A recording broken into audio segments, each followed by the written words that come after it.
Pagi Teknik, kembali lagi kita berjumpa di acara Alumni Talk, di mana di setiap saat kita selalu menampilkan figur-figur alumni FTUI yang telah berkiprah di dunia profesional.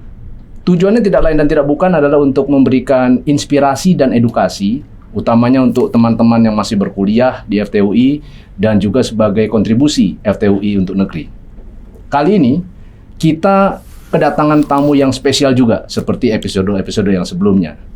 Namanya adalah Bapak Franky Makaminang atau kita sebut sebagai Bang Franky.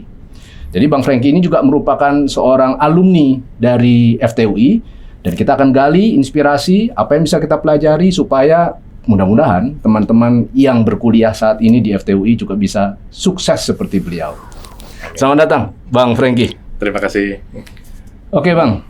Jadi saya mau membacakan sekilas dulu CV daripada Bang Franky ini. Baik. Jadi Bang Franky ini artinya adalah masuk ke FTUI di tahun 1987. Betul ya Bang ya? Betul. Dan lulus tahun 1992. Betul. Nah, setelahnya Bang Franky kemudian berkiprah di dunia profesional ya semenjak tahun 1992 Ya. sampai sekarang. Betul ya Bang ya? Dan beliau yang paling lama sekitar 20 tahunan mungkin ya Bang ya, di dunia otomotif. Betul. Ya, di dunia otomotif. Sejalan dengan kuliah. Oke, mulai dari PT Alun Indah, itu sebagai National Sales Manager. Ya. Itu perusahaannya bisa cerita sedikit Bang, seperti apa Alun Indah? Ya, jadi PT Alun Indah ini adalah distributor, awalnya adalah untuk Renault Truck. Renault ya? Dan sudah berkiprah di Indonesia lebih dari 40 tahun waktu itu sebagai agen tunggalnya. Oke. Yang kemudian berubah menjadi agen distributor untuk truk Mercy. Oh, jadi Renault jadi menjadi truk Mercy okay. gitu. Nah, jadi saya sempat mengalami 3 tahun waktu itu menjual produk Mercy. Truk tapi ya. Oh, ini truk khusus ya? untuk truknya. Betul. Truk itu apa sih? Maksudnya yang disebut truk itu apakah kayak yang double rodanya atau yang trailer itu gimana? Oh, truk macam-macam. Jadi truk tuh ya, basically kita bilang adalah mobil angkutan barang. Oh iya, yang barang. Karena kan rata-rata truk ini dipakai untuk mengangkut barang. Dan ini mulai dari truk yang kecil, yang sebenarnya roda cuma 4, sampai ke yang besar kita punya 12 roda. Ada yang truk tarik trailernya aja sendiri bisa 20 roda gitu kan ya. Jadi macam-macam. Pick up nggak masuk ya berarti ya? Pick up nggak masuk truk, itu terlalu kecil. Itu masih mobil kategorinya. Bang Franky nggak main yang kayak gitu-gitu ya, mainnya gede-gede ya Bang ya? Besar-besar kita. Oke. Lalu kemudian berlanjut ke PT Gaya Makmur Tractors. Nah ini perusahaannya sekilas seperti apa Bang? Ya, jadi Gaya Makmur Group ini itu bergerak di bidang distribusi untuk alat-alat dari China.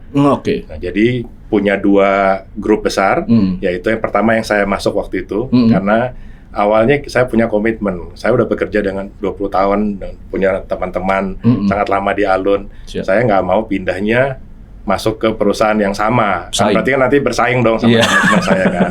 Jadi makanya saya mau pindah di grupnya Gaya Makmur tapi yang alat berat. Oh, alat berat. Jadi mereka adalah distributor untuk alat berat XCMG dari China juga, Santui bulldozer dari China. Oh, bulldozer gitu ya. Nah, itu konsentrasinya benar-benar alat beratnya. Sebenarnya ini sepasang sama truk. Oh, karena orang yang beli alat berat pasti butuh truk. Saling melengkapi lah. Saling melengkapi. Nah, tapi ini bagian Gaya Makmur Traktor adalah bagian yang khusus untuk alat beratnya. Gitu. Di situ saya 6 tahun, baru kemudian saya diminta untuk mengurusi yang bidang truknya. Itu di Gaya Makmur Mobil. Dan terakhir, beliau adalah sebagai Presiden Director dari PT Gaya Makmur Mobil. Iya, betul. Dari udah 3 tahun ya Bang ya? Udah 3 tahun. Udah 3 tahun. Ya. Oke. Nah, jadi teman-teman, kita akan menggali bagaimana perjalanan karir, lalu mulai dari perkuliahan sampai karir, sampai kemudian beliau menjadi seorang Presiden Director saat ini di PT Gaya Makmur Mobil.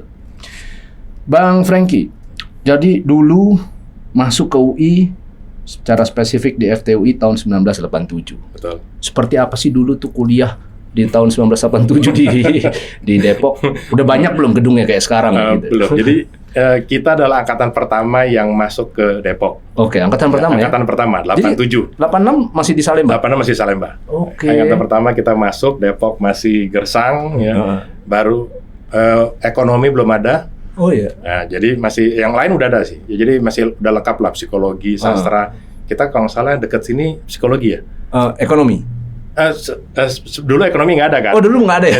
Jadi kita nyebrangnya selalu psikologi dari teknik. Makan siangnya di kantin psikologi. Jauh. Kan di teknik kan laki-laki semua. Iya betul. Kebanyakan laki lah. Apalagi kita teknik mesin. Angkatan kita itu dari 150 orang cuma 8 yang wanita. Hah? Jadi yang lainnya semua 150 cuma 8. Betul. Jadi semuanya cowok dan 8 cewek-cewek mesin ini ya tomboy juga. Udah sama kayak kita juga. Gitu. Jadi pada saat itu ini melihat dari Bang Franky, artinya SMA-nya di Kanisius. Betul. Berarti saya asumsikan tinggal di Jakarta. Pulang balik atau kos pada saat itu? Waktu itu macam-macam. Jadi karena pertama kali ya, saya udah ngerasain ya naik bus. Naik bus pun pilih-pilih rutenya. Oh, naik bus. Ada yang dari Gambir, ada yang dari mana waktu itu ya. Jadi pasar Minggu. Jadi biar tahu biar mana yang terenak. Habis itu naik kereta. Nah, terakhir kebetulan berkat kebaikan hati teman kita Mas Aris ya. Itu kita bisa ikut nebeng di kos-kosannya di Depok Indah ya. Oh. Masih ada ya Depok Indah? Depok Indah. Di mana itu? Jadi keluar Pondok Cina terus langsung ada satu kompleks. Oh, di luar Pondok Cina ya? Berarti bukan di dalam, bukan di kukusan begitu? Bukan. Okay. Keluar. Kita ya, akhirnya kos di situ di terakhir. Gitu. Jadi baru nggak bolak-balik lah. Bis kayak gimana dulu Bang? Udah pakai AC? Enggak lah, belum ada. Oh, belum ada ya? Mulai dari Metro Mini, naik terus yang bis yang besar gitu. Jadi bis zaman dulu belum ada seperti busway sekarang belum ada ya. Jadi masih keringetan lah ya. Iya, betul. Nah, naik kereta itu gabung sama sayur. Tukang sayur. Jadi kadang-kadang nyampe kuliah bau sayur. Oh gitu. Itu naik kereta dari mana, Bang? Gambir. Oh, dari Gambir. Jadi naik bis dulu ke Gambir naik kereta ke Depok. Oke. Jadi pada saat itu masih pulang balik, lalu di terakhir baru ngekos ya, seperti itu. Pada saat itu perkuliahan gimana? Susahkah untuk dapat IP 3? Kalau sekarang kan kayaknya semuanya IP 3, 4. Ya sebenarnya sih kalau dibilang susah atau enggak itu kembali tergantung kita ya. Iya. Kita mau belajar atau enggak gitu. Menurut saya sih dulu ya memang ada beberapa teman-teman yang agak susah lah gitu ya. Tapi kemudian karena tadi kembali pertemanan itu penting ya. Jadi kita kan saling berteman, kita saling mendukung gitu dan ya contohnya pada waktu kita kos-kos bareng-bareng itu ya itu belajar bareng. Nah karena belajar bareng ini mungkin yang tadinya agak-agak males kan jadi ngikut kan, ketarik harus ikut belajar kan gitu. Sampai sekarang masih kontak sama teman-teman? Masih, kebetulan angkatan kita 87 ini yang paling dekat nih. Oh iya? Sangat sering bikin acara bersama. Oh, masih ada kumpul-kumpul gitu ya? Sekali kumpul-kumpul. Oh gitu. Kenapa tuh bisa begitu? Apa karena mabimnya? Ya nggak juga. Tadi tergantung balik dari kita ya. Kebetulan kalau saya lihat di angkatan kita ini ada beberapa rekan-rekan yang sangat aktif ya. Sangat senang bersosialisasi sehingga ya tadi kemudian dia menjadi pelopor untuk mengumpulkan kita. Teman-teman angkatan bikin acara jalan, lari gitu. Jadi itu yang merupakan kebersamaan yang sangat baik ya. Jadi artinya ini kan udah puluhan tahun semenjak kuliah. Iya. Dan kenyataan masih kumpul, itu ada manfaatnya nggak dengan perkumpulan ini? Artinya dalam konteks artiannya membantu yang kesulitan atau ya apalah? Ada? Banyak. Salah satunya kita ada kemarin kan begini. Kembali pada waktu kita sudah masing-masing bekerja, kan semua tersebar, ya tersebar ke bidang-bidang yang berbeda-beda, bisnis yang berbeda-beda. Dari Aceh sampai Papua malah ya. Ya betul. Nah ini kita bisa kemudian bernetwork dan ada yang bisa, oh ya yang ini bisnisnya cocok nih, bisa nggak saya masuk mensuplai truk gitu contohnya. Gitu. Nah ada yang bisnis ini butuh yang mereka bisa memberikan ke kita jasa untuk servis gitu. Kita jadi bisa saling berkoneksi dan saling bekerja sama. Jadi kuliah ternyata bukan hanya kuliah aja ya Bang. Betul. Pertemanan juga penting ya? Betul, sangat penting. Sangat penting. Dulu waktu kuliah ada ikut organisasi Bang? Kebetulan saya cuma terakhir aja itu aktif di teknik itu ada yang senat tuh ada yang bagian olahraga. Karena saya hobi olahraga dari dulu. Saya sempat ikut olahraga, tapi saya nggak bisa terlalu aktif karena kebetulan pada waktu di masa saya kuliah itu saya lagi aktif sekali di organisasi juga, tapi di gereja. Jadi muda-mudi Katolik namanya. Nah, di situ kebetulan saya jadi ketuanya. Jadi nggak punya waktu banyak karena udah benar-benar sibuk di situ. Jadi yang di kampus nih cuma karena saya suka olahraga, udah saya ikut yang bagian yang olahraga deh. Gitu. Jadi kuliah di teknik mesin. Betul. Lalu kemudian bersosialisasi atau humanity itu kan artiannya beda nih cara berpikirnya ya kan, artiannya bagaimana dari Bang Franky melihat pada tahun-tahun berkarir bahwa people skill ini membantu? Ya, sangat membantu. Karena pada waktu kita baik kuliah ya maupun kemudian kita mulai tadi bersosialisasi dengan organisasi ya. Ini kan kita akan berinteraksi dengan sesama manusia, dengan teman-teman kita. Nah di situ teman-teman kita ini kan dari berbagai latar belakang. Kita tahu contohnya di UI, kita ini kan dari seluruh Indonesia, ya kan mahasiswanya kan. Ya, jadi kalau saya di gereja, ya oke, itu juga ada lah dari beberapa suku-suku yang lainnya ya. Tapi lebih sedikit. Tapi kalau yang di UI ini benar-benar ada, saya punya teman-teman yang dari Padang, dari Medan, dan saya sendiri asal orang tua saya dari Manado, tapi sudah besar di Jakarta ya. Jadi banyak sekali tersebar. Nah di sini kan kita kemudian harus berinteraksi, ya. Kita akan mengalami bahwa kebudayaan dari Medan beda nih, gitu. Kebetulan Medan kan ngomongnya agak keras dan to the point ya, hampir sama kita Manado. Jadi masih nggak terlalu kaget. Kenapa? Tapi yang kaget kalau yang mereka yang dari Jawa nih, yang ketemu kita terlalu ngomongnya agak keras sedikit, to the point. Nah mungkin teman-teman ini agak kaget nih. Nah kitanya yang kemudian harus menyesuaikan diri. Karena kalau kita tadi main belak-belakan begitu terus, ya tentu kita nggak bisa berinteraksi dengan baik. Nah disitulah kita mulai pelan-pelan harus beradaptasi. Kita harus belajar ya, dan apalagi pada waktu berorganisasi itu, pada waktu kita sudah kembali ke ilmu manajemen mungkin di kuliah, sekarang saya yakin udah dikasih juga ya, bahwa kita suatu organisasi akan berhasil kalau kita bisa mengajak semua rekan-rekan kita itu bersama-sama satu visi untuk maju mencapai tujuan kita. Nah ini sangat penting, bagaimana caranya kita merangkul dari teman-teman kita ini yang satu organisasi untuk sama-sama kita menuju ke satu visi yang sama. Jadi artiannya nggak cukup ya, kuliah IP-nya bagus, menjamin tentang masa depan saya akan bagus. Nggak cukup. Jadi harus ada people skill juga ya. Betul. Dan itu tadi bisa didapat dengan harus berinteraksi dengan tadi ya organisasi. Karena itu kan artinya skill ya, artinya dipakai ya. Betul. Dan mungkin bisa dibilang skill itu akan lebih terpakai dibanding sama skill atau bahan pelajaran kita belajar di kuliah. Karena yang kita belajar di kuliah itu lebih banyak teori ya. Sedangkan kalau yang tadi people skill ini adalah praktek yang langsung kita bisa terapkan pada waktu kita lagi berorganisasi maupun waktu kita bekerja saat ini. Dan itu akan menunjang pencapaian prestasi di dunia kerja. Sangat menunjang. Nah ada spesifik di sini artinya adalah Bang Franky ini merupakan sales dan marketing director. Secara spesifik mungkin menangani sales engineer gitu ya. Betul, salah satunya. Sales engineer, bisa diceritakan nggak apa sih sales engineer itu Bang? Jadi buat teman-teman. Nah, jadi pada waktu saya di Gama Traktor, itu saya menjadi sales director ya. Itu tim kita memang ada yang dari sales engineers, ada yang kemudian dari marketingnya ya.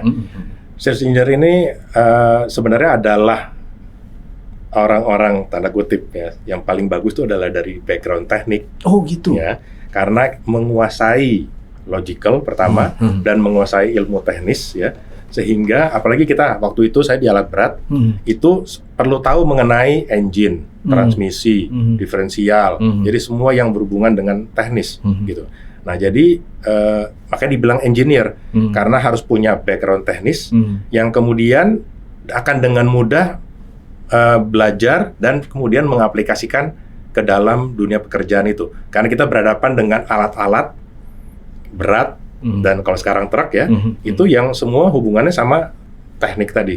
Makanya kita bilangnya harus sales engineer tadi, gitu. Walaupun jadi yang lebih spesifik adalah kemampuan mendiagnosis begitu ya, walaupun nggak melakukan nanti perbaikannya di lapangan gitu. Jadi lebih ke arah apanya namanya? pandangannya ya, pandangan.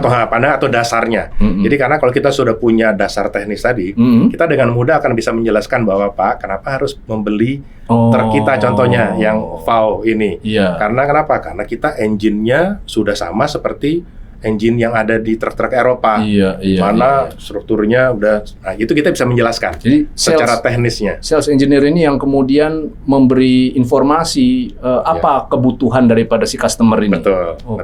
Dengan dasar teknis, dengan background teknis tadi. Gitu. Jadi engineer ini memang ya beda ya sama near engine. Beda. dia harus pakai juga ya. Betul. Skill logisnya dia. Oke, baiklah.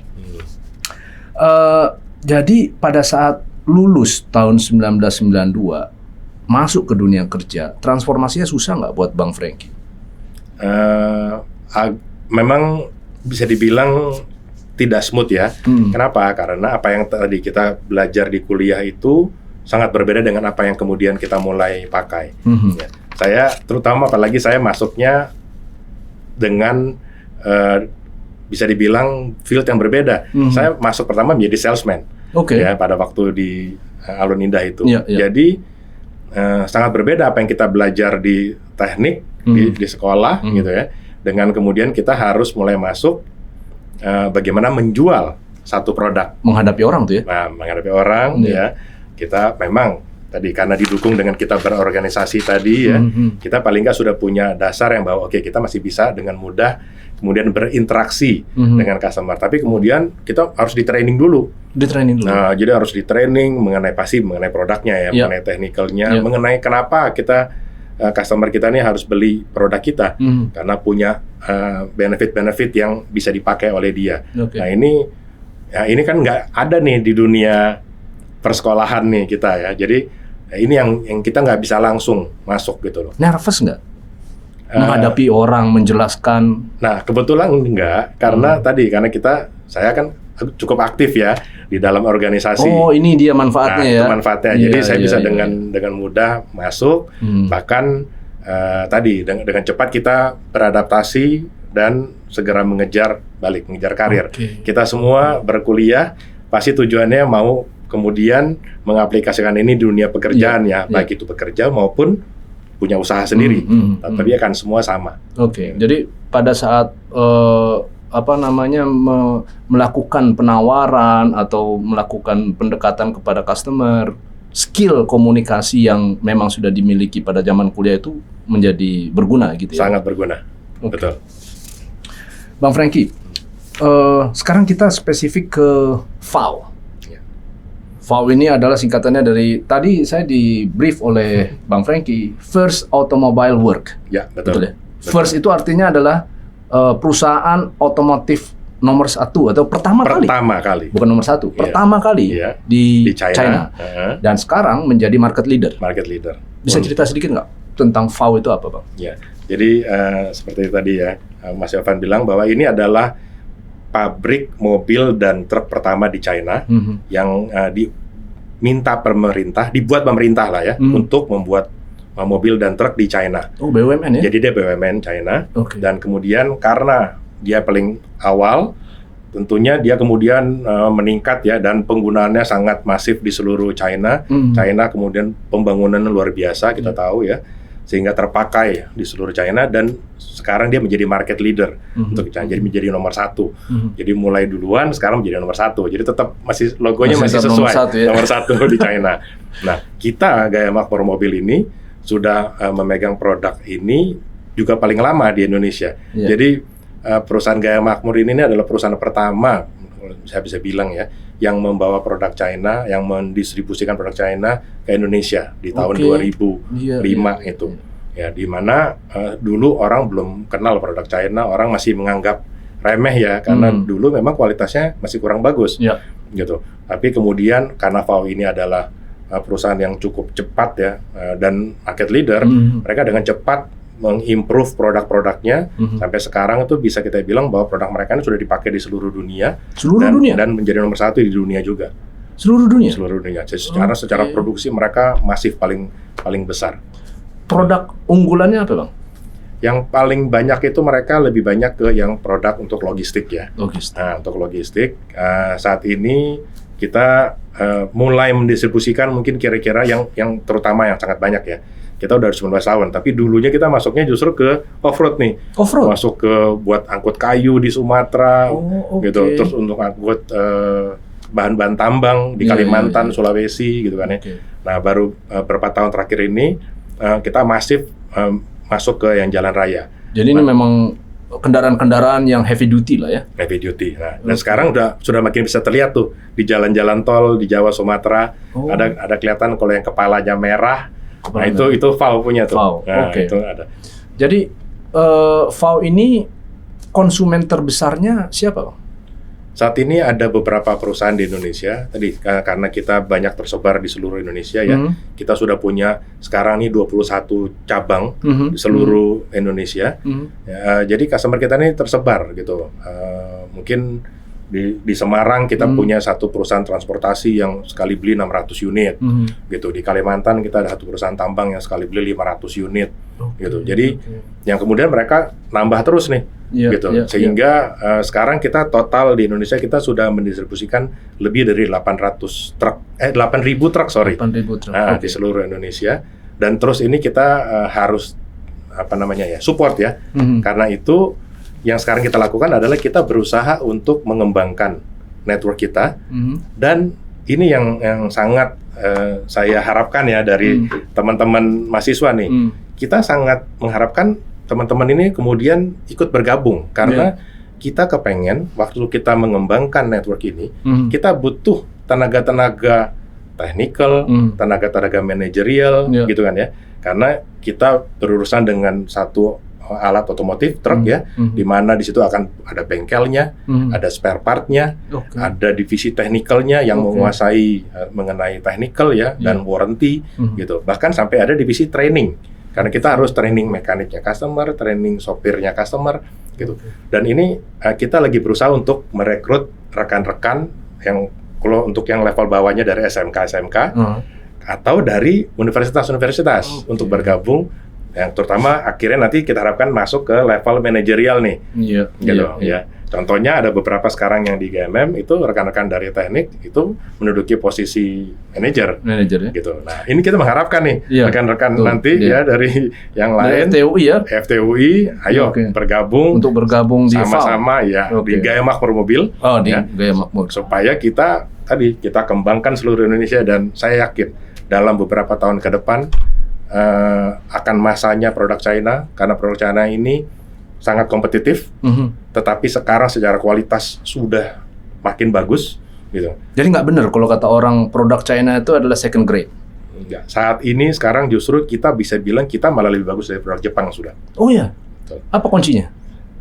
Karena tadi di China-nya sendiri dia improve terus, dan kita sebagai distributor tunggalnya di Indonesia, kita selalu berusaha untuk meminta China ini untuk gini, truk yang kita supply pasti rusak, atau ada produk-produk yang kita bilang masih kurang baik untuk di medan kita yang sangat berat.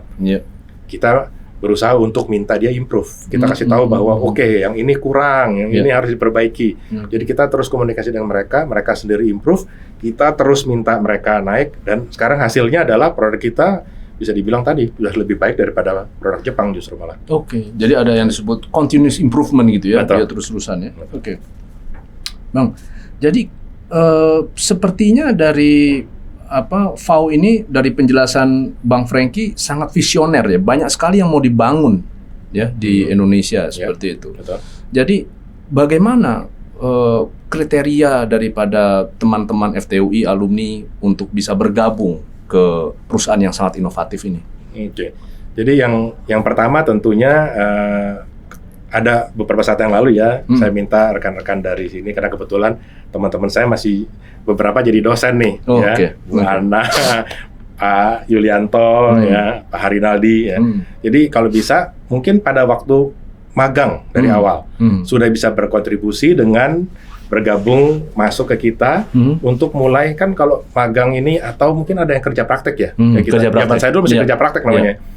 Untuk masuk, kemudian kita bisa berusaha untuk kita ciptakan bagaimana mengimprove ya di satu departemen, mengimprove di satu bagian yang kemudian akan bermanfaat bagi rekan-rekan mahasiswa. Di satu sisi bagi kita akan bisa improve di satu bidang.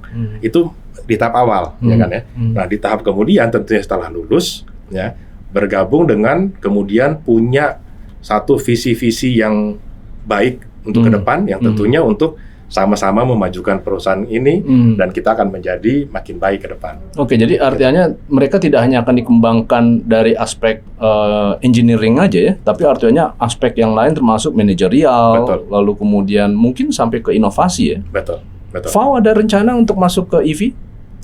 Saat ini kita sudah lagi bersiap untuk ke EV, ya karena di China sendiri itu otomotif sudah 30%, 50% itu sudah EV, ya di China. Jadi mereka sebenarnya sudah siap. Tinggal kita di sini yang harus mengupayakan infrastrukturnya. Jadi ini yang sekarang kita lagi coba kembangkan bagaimana untuk beberapa proyek tertentu itu supaya infrastrukturnya untuk ada 2, charging atau swap baterai. Ya, itu begitu siap. Nah, ini kita akan bisa masuk. Jadi rencananya ini bahkan produk pertama kita akan mulai masuk ke Indonesia 2 bulan lagi. Oh, ada produk baru? Untuk yang EV itu, jadi dump truck tapi pakai baterai. Dump truck tapi pakai baterai, luar biasa ya. Dari VAU? Dari VAU. Bang Frankie ini kan saat ini adalah menjadi seorang President Director. Bisa kasih tahu nggak sih sebenarnya kewenangan atau tanggung jawab menjadi seorang President Director itu apa sih? Jadi sebenarnya kembali ke saya nggak tahu ya, saya pernah dapat dulu ya diberitahu oleh beberapa guru-guru ya bahwa kita jadi pimpinan itu bukannya jadi bos sebenarnya, tapi justru kita harus menjadi pelayan. Malah menjadi pelayan. Karena justru pada waktu kita ada di atas itu kita justru harus bagaimana mengayomi tadi rekan-rekan kita yang ada di tim kita ini ya supaya mereka mau sama-sama bekerja sama untuk mencapai satu tujuan perusahaan. Dan itu nggak bisa kalau dengan cara kita jadi bos yang tunjuk-tunjuk. Gitu. Kita harus bisa pasti yang pertama adalah lead by example. Lead by example. Ya. Seperti apa? Contohnya pada waktu kalau kita tahu bahwa kedisiplinan adalah hal yang penting, ya. Kita jam kantor jam 8.30 di tempat kita, gitu. Saya berusaha datang 7.30 saya sudah ada. 1 jam sebelum? 1 jam sebelumnya, gitu. Untuk kita bisa mulai siap-siap, kita bisa mulai melakukan persiapan ya, supaya tadi yang lain justru akan melihat, kalau saya begitu harusnya mereka akan mengikuti. Bukannya kita bilang oke, jangan telat ya, tapi kita datangnya jam 10. Nah itu kan orang akan melihat bahwa ya leadernya aja telat kok, gitu loh. Makanya kita harus tadi lead by example ya. Nah kedua kemudian tadi kita mengayomi, kita mengajak bersama-sama. Bahkan pada waktu kita mengajak ini kadang-kadang kita harus tadi sebagai melayani, karena kadang-kadang tim kita mungkin belum mengerti ya, atau tim kita belum punya capability yang kita harapkan itu, sehingga kita harus ajarin. Itu bagian dari melayani tadi. Kita harus ajarin mereka. Kalau bahasa saya sehari-hari kita minta untuk tuntunlah tim kita, karena dengan kita tuntun, dengan kita ajarin tadi, ya mereka akan menjadi mengerti, mereka akan bisa melakukan tugasnya. Di situ kita memantau sampai sudah bisa dan kita bisa melepaskan. Nah, kita yakin kita akan punya super tim. Bukan kita punya Superman satu orang. Ini gitu. Bagus sekali nih ya. Jadi bukan super tim, bukan Superman, tapi adalah super tim. Timnya yang dibikin super. Timnya harus dibikin super, dan ini harus dibentuk tadi dengan dituntun ya. Dan ini menjadi bagian proses ya. Gitu loh. Karena satu orang kita Superman, kita nggak akan bisa membuat perusahaan kita ini maju. Tapi kalau kita punya super tim yang semua bekerja sama dengan Superman semua, ya, yang semua bekerja sama bahu membahu. Kita akan maju dengan sangat cepat. Luar biasa sekali. Jadi ini itu suatu yang sangat dalam sekali ya. Jadi bukan Superman tapi super team. Jadi pada saat misalnya untuk teman-teman yang masih berkuliah di FTUI, lalu kemudian dia lulus, kan yang mungkin kebanyakan teman-teman kalau kerja itu adalah harus dapat duit yang sebanyak mungkin gitu ya. Artinya kalau lulus kuliah harus segera dapat sebanyak mungkin. Benar nggak pendekatan itu? Atau ada hal lain yang lebih penting yang mereka harus cari? Mungkin itu ada benarnya pasti. Kita harus kalau bekerja punya target, punya uang, punya gaji yang sebanyak-banyaknya ya. Nah, tetapi sebenarnya itu adalah bagian dari proses. Proses. Yang kita harus lakukan ada 2 hal utama sebenarnya. Pada waktu kita mulai masuk bekerja ya. Pertama, kita bekerja dengan integritas. Ya. Karena dengan kita integritas itu kita bekerja dengan sungguh-sungguh ya, terutama ya, dengan kita menjiwai apa yang kita lakukan sehingga kita bisa melakukan pekerjaan itu dengan benar, dengan sebaik-baiknya. Ya, kita nggak perlu khawatir. Someday, ya, kita mungkin bos kita di saat itu belum lihat bagaimana atau belum mempertimbangkan ya untuk ngasih kita gaji lebih besar. Tapi saya bilang jangan khawatir. Saya sudah alami. Gitu. Someday akan ada orang yang akan bisa menghargai kita dan tadi akan mengangkat kita dengan cepat ke atas ya. Nah, jadi ini luar biasa harus berintegritas tadi ya. Karena kalau kita tidak melakukan itu, ya kita hanya gaji kita cuma segini, ya udahlah kita melakukannya dengan seadanya saja, kita tidak akan sampai kemana-mana. Jadi karena akan stuck di situ karena orang lihat bahwa ini pekerjaannya cuma segini, ya udah dia layaknya di situ aja terus, gitu. Lain kalau kita lakukan dengan sepenuh hati tadi dengan sebaik-baiknya. Atasan kita langsung nggak ngelihat, akan ada yang lain yang akan ngelihat. Orang bilang gini, permata di dalam lumpur, suatu hari akan ada yang kelihatan sinar itu dan akan ngambil dan taruh permata itu di tempatnya. Jadi mengeluh justru sebenarnya makin membuat kita stuck di situ ya. Iya, tidak ada gunanya, malah bikin kita down ya, gitu kan, dan malah nggak bisa berprestasi. Dan mungkin lebih bagus salah satunya ya menjadi kunci karena yang selama ini saya lakukan adalah kita harus lakukan dengan sebaik-baiknya seperti kita lakukan itu untuk Tuhan Allah kita. Karena dengan begitu kita akan melakukan sendiri dengan sebaik-baiknya, bukan karena ada bos kita yang lagi ngeliatin. Gitu. Ini sangat dalam sekali karena Bang Franky lebih dari 20 tahun di industri yang sama. Betul ya, lebih dari 20 tahun dan sekarang berarti 3 tahun lagi, udah 23 tahun. Kalau dulu kan 20 tahun. 6 tahun ke alat berat. Sekarang sudah 3 tahun lagi di industri truk dan lagi. Dan itu mulai dari yang paling dasar. Dari yang paling dasar. Nggak ada yang bawa keluarga. Maksudnya naik jadi dipercepat itu nggak ada ya. Memang berjuang dari paling bawah sampai menjadi top leadernya, presiden director itu ya. Dulu pada saat yang paling lama atau tantangan terberat menjadi sales engineer itu apa? Di kala-kala pertama. Yang di awal ya. Waduh. Karena waktu itu kan masih sangat industri truk itu masih belum terlalu berkembang ya. Jadi kita masih harus punya keinginan untuk belajar sendiri. Jadi pada waktu itu tuh waktu saya masuk trainingnya masih kurang lengkap. Jadi nggak kayak sekarang. Kalau sekarang kita siapkan training yang sangat lengkap gitu. Training kita untuk menjadi sales saja itu 3 minggu full. 3 minggu? Nah, mulai dari product knowledge sampai bagaimana cara berjualan gitu. Kalau dulu saya diajarin sebentar 2 hari, kemudian saya harus belajar sendiri. Saya harus mencari sendiri. Jadi itu yang di awal-awal yang mungkin agak berat ya dulu. Agak berat gitu. Nah, cuma ini yang mungkin buat teman-teman mahasiswa ya. Jadi pada waktu kita masuk ke suatu tempat dan kita tahu bahwa itu ada sedikit hambatan, jangan membuat kita menjadi putus asa. Karena ini yang salah satu yang sangat bahaya. Kalau saya lihat dari teman-teman yang angkatan-angkatan sekarang ya, dibanding dengan kita nih angkatan dahulu. Teman-teman yang angkatan sekarang ini lebih cepat menyerah. Lebih cepat menyerah. Ini paling tidak boleh ya. Karena menurut saya kita begitu ketemu tantangan, justru kita harus buat tantangan itu menjadi sesuatu yang memotivasi kita untuk naik. Gitu. Inspirasinya adalah burung Raja Wali. Bagaimana? Kalau burung-burung biasa, begitu ada badai, mereka ngumpet. Burung Raja Wali, kalau ada badai, dia malah pakai badai itu, dia kembangkan sayapnya dia untuk naik, pakai badai itu untuk naik makin tinggi. Luar biasa. Jadi itu adalah yang harus kita lakukan dalam kita punya kehidupan sehari-hari. Jadi kesulitan, hambatan justru membuat lebih tinggi ya.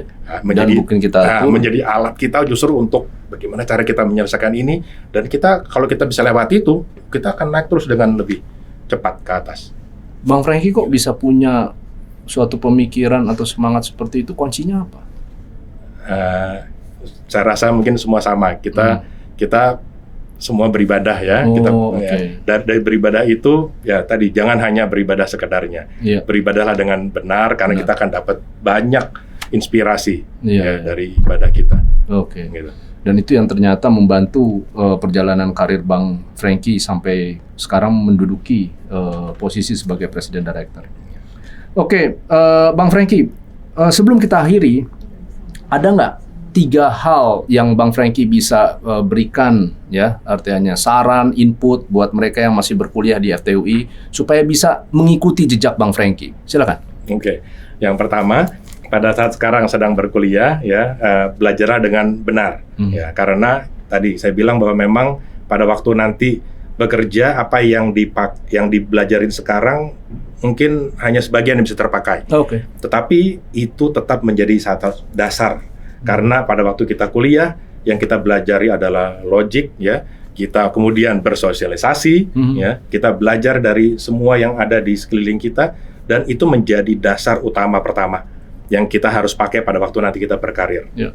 Kemudian yang kedua, yang seperti saya katakan tadi, pada waktu sudah mulai terjun bekerja, bekerjalah dengan sepenuh hati, ya, bekerjalah dengan sungguh-sungguh, dengan berintegritas, ya. Tentunya integritas salah satunya adalah kejujuran, ya. Gitu, kita harus bekerja dengan benar, dengan jujur, karena salah satu yang sangat penting di perusahaan itu adalah kejujuran.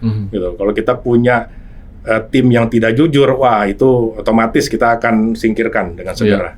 Apalagi berhubungan sama konsumen, ya. Betul. Nah, jadi bukan hanya konsumen, di dalam sendiri pun kalau kita punya tim yang nggak jujur, waduh kita akan kacau itu sudah. Gitu. Jadi tadi bekerja dengan sungguh-sungguh, berintegritas, ya, itu yang kedua. Yang ketiga, harus maju terus, pantang menyerah. Ya. Jadi apapun yang kita alami, yang kita dapati, tidak boleh mundur, kita harus maju terus, dan saya bilang tadi, pakailah kesulitan-kesulitan itu, pakailah badai itu untuk kita naik terbang lebih tinggi. Kira-kira itu 3 yang utama menurut saya. Jadi teman-teman sekalian, sebenarnya banyak sekali yang mau kita kulik inspirasi dan edukasi dari Bang Frankie, namun karena waktu yang terbatas dan Bang Frankie juga banyak aktivitas, jadi kita harus cukupkan sampai sini untuk episode saat ini. Dan kembali lagi, kami membutuhkan dukungan dari teman-teman sekalian untuk like, lalu subscribe. Jadi itu akan membuat kita lebih termotivasi untuk menampilkan lebih banyak lagi figur-figur hebat yang bisa memberikan inspirasi dan edukasi untuk kita semua. Bang Frankie, terima kasih untuk bincang-bincangnya, edukasinya, inspirasinya. Mudah-mudahan ini akan sangat berguna buat generasi mendatang, terutama teman-teman FTUI yang masih berkuliah. Ya, semoga ya, dan Tuhan memberkati kita semua. Baik, jika demikian kami akhiri. Terima kasih untuk perhatian dan kami pamit mohon diri. Wassalamualaikum warahmatullahi wabarakatuh.